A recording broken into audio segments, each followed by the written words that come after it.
Olá pessoal, sejam muito bem-vindos a mais um episódio do podcast Brasilidades, onde mostramos a vocês diferentes culturas existentes nesse vasto país que nós conhecemos como Brasil.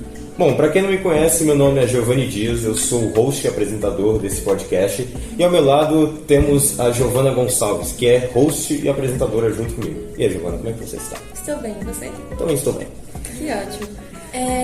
Sejam todos bem-vindos a mais um podcast, e o tema do nosso episódio vai ser Carnaval de Fortaleza. Por que justamente Carnaval de Fortaleza? Porque a gente recebeu um desafio. Exatamente, a gente foi desafiado, vocês saberão mais tarde quem foi quem nos desafiou e também qual foi esse desafio. Então, para você que quer saber, acompanhe a gente até o final e, além disso, temos um conteúdo muito rico que vai ser agregado aqui. Bom, antes de falarmos desse assunto, deste lugar, chamamos dois convidados especiais que estão aqui pela primeira vez. A começar, estamos aqui com Sofia Calisto, que é socióloga, antropóloga, formada em Direito pela FGV, palestrante e escritora nas horas vagas. Sofia, seja muito bem-vinda ao podcast Brasilidades. Muito obrigada, agradeço a oportunidade de participar do podcast de vocês. Espero que nós possamos fazer uma entrevista e ter uma conversa bem leve, tranquila e que vocês tirem todas as dúvidas que vocês tiverem no episódio de hoje. Com certeza, a honra é nossa de ter vocês aqui. Sim, sem dúvida. E nós também temos o Thiago Dotti. Ele é historiador, ele é mestre em filosofia, escritor e programador. E ele já foi host do podcast História Não é um Livro. E Thiago, seja muito bem-vindo. Muito obrigado pelo convite, será um prazer aqui conversar, elaborar todas as suas ideias com vocês, afinal de contas foi esse tema que me colocou nesta área do conhecimento, história, não é mesmo? E, enfim, mais tarde eu descobri que programação era a minha área, então estou tocando com isso pra frente. E é claro, eu não vou dizer que é um prazer ficar do lado de uma socióloga, né? Eu estava passando. Muito obrigada, muito obrigada. Enfim, né? É uma honra ter vocês dois aqui, até porque o currículo de vocês é muito extenso, afinal eu tive que ler aqui, pessoal, porque é muita coisa para ler aí. Enfim, vamos começar aqui. Antes da gente entrar no tema de Carnaval em Fortaleza, eu gostaria que vocês pudessem sintetizar o que é o Carnaval e como surgiu o Carnaval aqui no Brasil. Bem, eu passarei a palavra para a socióloga para elaborar mais o tema de como surgiu o Carnaval. Bom, o Carnaval, a gente pode ter uma análise de que ele veio de uma história de culturas passadas e povos passados também. A gente pode inserir os gregos, romanos e os persas.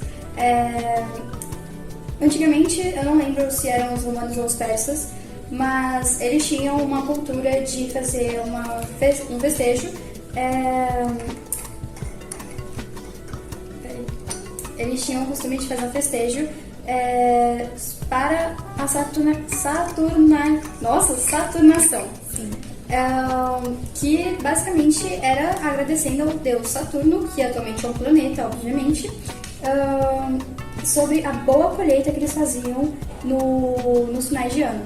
E para comemorar, nada melhor e nada mais justo do que fazer a comemoração comendo tais plantações que deram certo ali no final do ano. A gente também pode trazer um pouco da religião católica e cristã, que abordaram esses pontos também. Eles pegaram um pouco desses festejos dos gregos e romanos e transformaram na religião católica e cristã em relação à quaresma. Então, alguns dias antes da quaresma, é feito ali um festejo para vocês comerem carne ou alguma coisa do gênero. E após o dia ali, vocês param de comer carne. Antigamente, eles faziam inclusive essa comemoração ensaiando como uma pessoa gorda, comendo ali alguns pedaços de carne em meio ao festejo, e após a finalização do festejo, eles queimavam essa pessoa para identificar que acabou, não tem mais que comer carne, agora é um momento de religiosidade. Basicamente isso. Mais ou menos um processo de antropofagia, digamos assim. Sim. Bom. Bem, agora... verdade, eu estou infligindo aí no roteiro de vocês. Não, sem problema. Tranquilo. Bem, como o Carnaval chegou aqui no Brasil, como dito pela Sofia, socióloga, perdão, O carnaval não é oriundo do Brasil, ele nasceu muitos anos atrás, antes mesmo da descoberta do Brasil, onde na verdade está mais para a invasão. Quando os portugueses chegaram, eles trouxeram culturas europeias juntamente com a deles, como o intrudo, onde será dito posteriormente. E eles trouxeram o carnaval. O carnaval ele veio oriundo, o carnaval brasileiro é oriundo europeu. Onde mais tarde, lá para o século XIX, nós temos então a mistura entre cultura africana e o carnaval mesmo. E ele que se originou então o carnaval que conhecemos hoje, o carnaval brasileiro.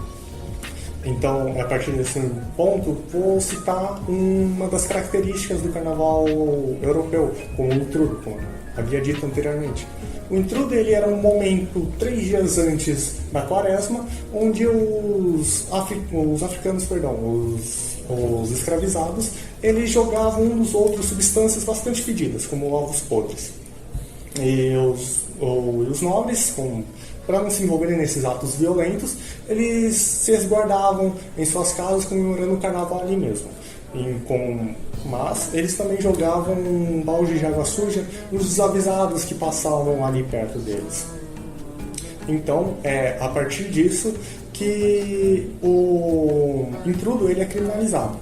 O intrudo ele é criminalizado por causa dessa natureza bastante agressiva. O que deu espaço para os nobres criarem sociedades que desfilavam durante as ruas, com uma ideia, uma força de se opor a essas massas populares. Mas os escravizados não queriam perder aquele local para a expressão cultural. Então eles arrumaram um jeito de driblar a lei, criando cordões e ranchos. Os ranchos aconteciam mais nas áreas rurais, mas os cordões eles seguiam que diríamos o princípio do samba, ou até mesmo como era aquele nome mesmo, que é um carnaval, eu acho que tinha alguma coisa a ver com passos, enfim, eu não lembro ao certo qual que era o nome, mas ele é um dos primórdios do samba.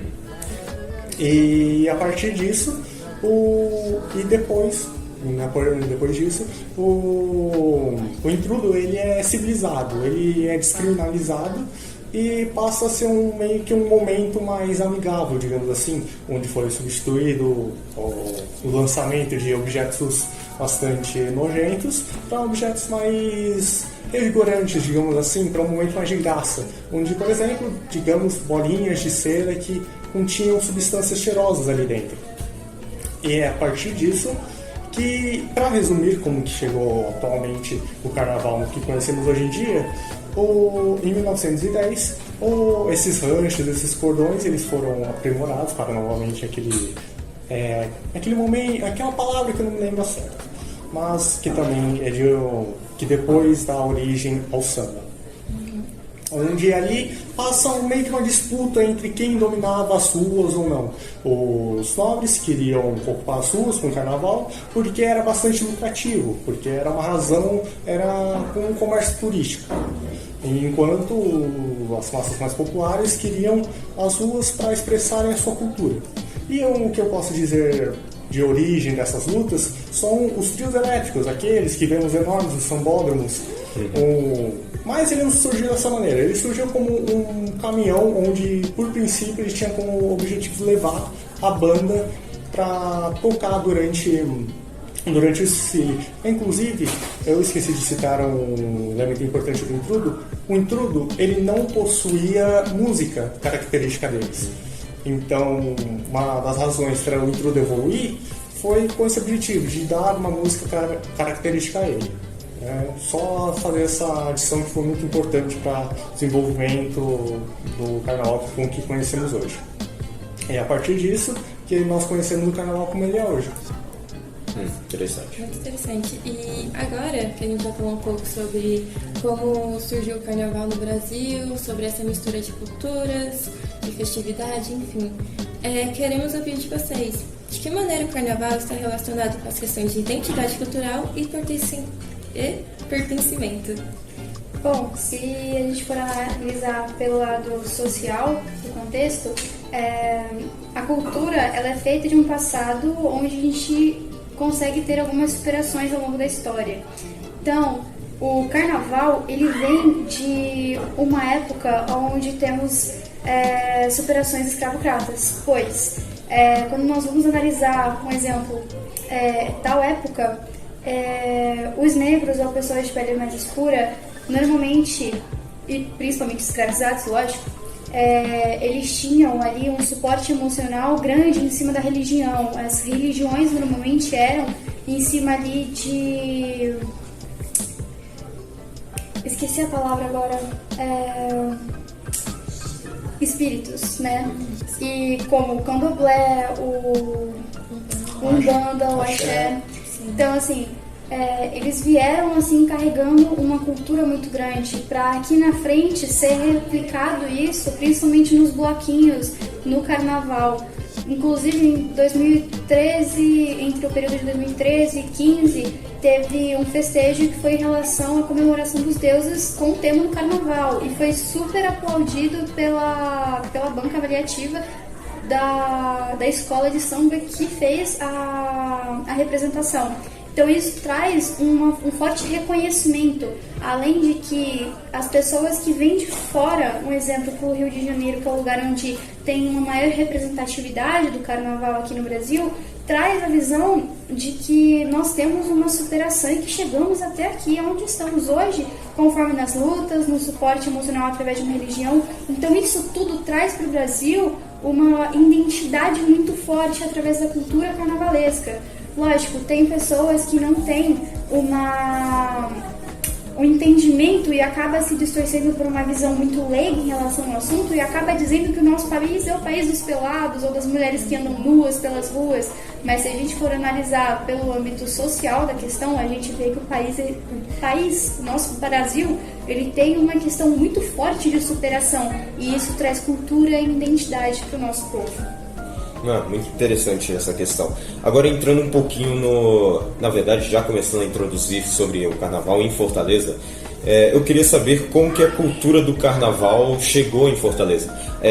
Eu lembro até mesmo que eu li em um dos seus livros, Thiago, que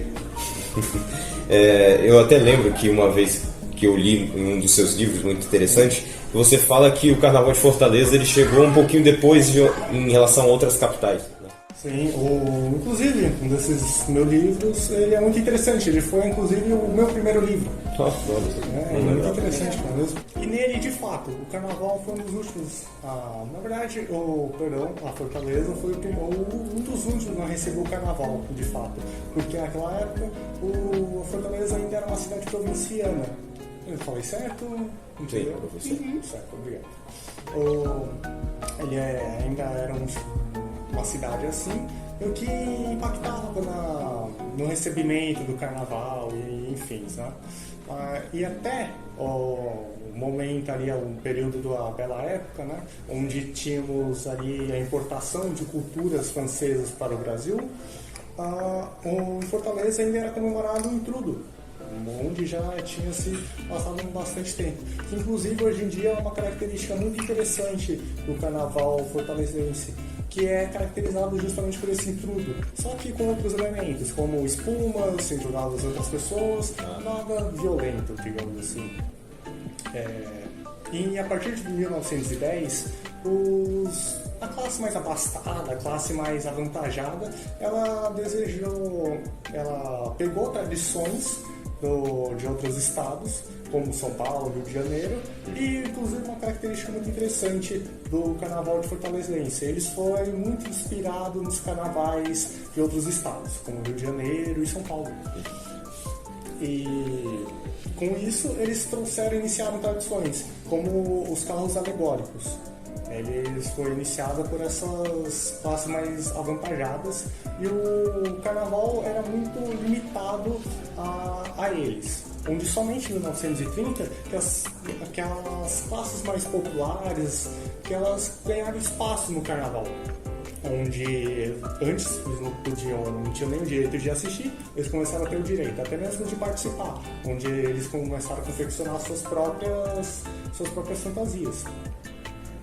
E com o intuito dos fortalezenses ganharem espaço nas ruas, eles criaram meio que escolas de samba, ou chamados maracutus,